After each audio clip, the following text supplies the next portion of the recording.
বড় ধরনের সাইবার সন্ত্রাসী হামলা থেকে রক্ষা পেয়েছে ব্রিটেনের নেটওয়ার্ক রেল। 25শে সেপ্টেম্বর বুধবার বিকেলে নেটওয়ার্ক রেলের ওয়াইফাই হ্যাক হয়েছিল।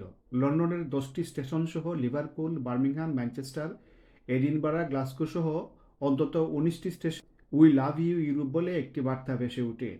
বুধবার বিকেল 5টার দিকে বিষয়টি দৃষ্টিগোচর হওয়ার সাথে সাথেই পুরো দেশের সব স্টেশনে ওয়াইফাই বন্ধ।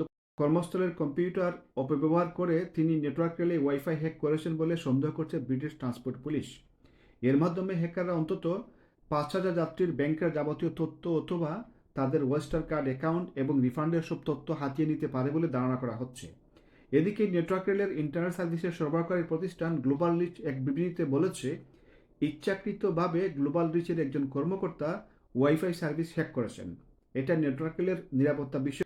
কিন্তু কিছু কিছু সংবাদ মাধ্যমে নেটওয়ার্ক রেলের এই ওয়াইফাই হ্যাকিংকে ইসলাম বিদ্বেষী সাইবার হামলা বলে উল্লেখ করা হয়েছে, যা আসলে রহস্যজনক।